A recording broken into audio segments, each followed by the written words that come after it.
Sebenarnya yang menjadikan perkara ni, apa yang disebut yang scammer ni dalam fasa yang sangat sophisticated kerana mereka mempunyai maklumat. Saya jamin Tuan Yang Di-Pertua dalam Dewan ni tak ada siapa yang tak pernah kena scam. Tapi isu dia Tuan Yang Di-Pertua ialah diri kita sendiri sebagai first line of defense. Maknanya kalau kita tak kenal nombor, jangan angkat pertama. Tapi saya pun nak mengaku dengan apa yang Muhammad sebut tu betul. Masalah kita ni kadang-kadang pengundi kita di luar bandar. Kadang-kadang orang-orang warga emas. Mereka kadang-kadang Tuan Yang Di-Pertua saya sendiri bila dengar suara macam betul-betul PDRM dan magistrate beritahu yang saya nak dikenakan tindakan, nak dibankruptkan dan sebagainya. Jadi selalunya kita kena first line of defense. Walau bagaimanapun, Yang Berhormat Menteri yang bertanggungjawab dalam kewujudan Kementerian Digital, Kementerian yang baru akan memberi jawapan secara bertulis tentang langkah-langkah proaktif yang akan diambil oleh mereka. Inilah yang sedang berlaku pada hari-hari yang berhadapan dengan kita semenjak kecanggihan teknologi maklumat. Data saya daripada 12 Oktober 2022 hingga 31 Januari 2024 sebagai contoh, 71,631 panggilan yang telah diterima oleh NSRC dan antara kesimpulannya ialah aduan yang diterima didapati jumlah kerugian adalah sebanyak 245,160.299 juta. Maknanya jumlah dia semakin besar. Jadi apa yang ditanya oleh Yang Berhormat tu yang saya sebut tadi dalam jawapan saya ialah memang pertama sekali first line defense. Walau bagaimanapun kalau kita sebut di aspek pihak-pihak bank dan juga bank negara, adanya langkah-langkah keselamatan tambahan yang telah diatur dan diberikan maklumat terutama sekali oleh aspek institusi kewangan. Pertama, memperketatkan proses pengenalian identification dengan profil risiko bagi pelanggan yang terdedah, risiko tinggi, pemberian perkasaan token, hardware token kepada pelanggan yang dihadapi kesulitan untuk menggunakan aplikasi mudah alih, menetapkan had transaksi yang lebih rendah, menyediakan bantuan melalui pusat panggilan mengaktifkan perbankan dalam talian. Isu sebenarnya Tuan Yang Di-Pertua dengan Yang Berhormat kita mesti memahami saat duit itu yang ditransaksikan begitu laju. Itu sebab sistem pembankan bersama bank negara mewujudkan beberapa panggilan aplikasi hotline yang perlu dilaksanakan oleh para pelanggan. Contohnya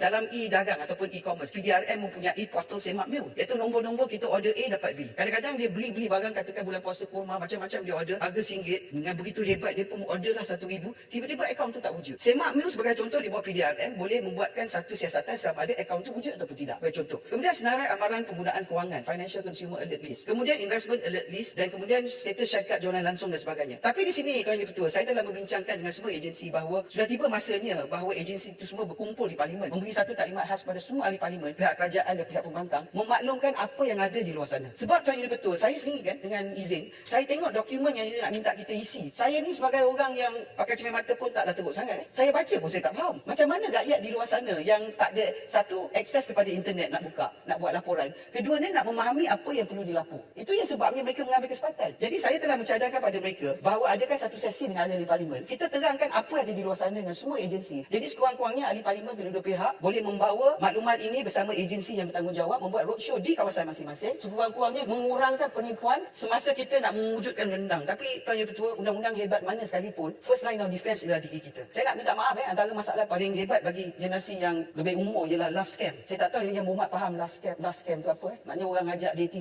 sebenarnya orang tu tak wujud. Lepas tu dia bagi duit. Saya tak tahulah nak bagi duit selalu bagi orang yang kita kenal. Orang tak kenal nak bagi duit buat apa? Inilah isu dia sebabnya dipanggil scammer. Jadi itu sebabnya saya ucap terima kasih. Saya minta Yang Berhormat bila kerajaan agensi bank negara buat, PDRM buat, agensi bertanggungjawab turunlah beramai-ramai supaya kita dapat membantu rakyat kita bawah.